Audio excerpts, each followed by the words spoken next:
Денеска е голем ден за градот Прилеп, бидејќи конечно се решава вековниот проблем на градот со водоснабдување, кој што децени и децени ги мачеше сите прилепчани, посебно во летниот период кога дотирот на вода од водоснабдителниот систем Студенчица драстично се намалува, идат по 40-50 литри некогаш во секунда.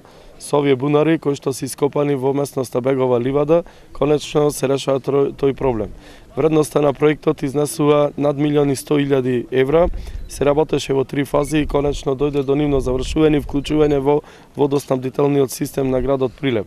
Станува збор за 10 бунари, кои што ќе дават издашност над 100 литри во секунда вода.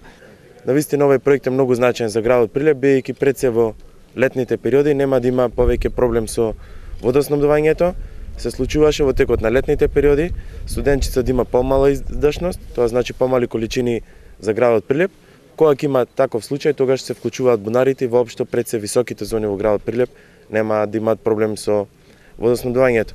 Ова е еден од многуте проекти што владата на Република Македонија ги инвестираше во градот Прилеп. Впрочем, пред 4 години тоа го ветивме дека заедно како влада и локална самоуправа ќе инвестираме во доста голем број на проекти, пред се во подобрување на инфраструктурата, тука зборувам и за водоснабдување, канализациони системи и патна инфраструктура. Со ова инвестиција која ја реализиравме заедно со владата на Република Македонија, со Министерството за транспорт и врска и локалната самоуправа, представува сега една обврска на водовод и канализација да пружат се подобри услуги кон корисниците, бидејќи веќе сега ги имаме и сите оние потребни количини на вода кои што се потребни за водоснабдување. Имено, како што кажа и градоначалникот, со реконструкцијата и се намалуваат и загубите во мрежата, со што веќе Прилеп со 230 до 250 литри вода во секунда може да биде добро снабден.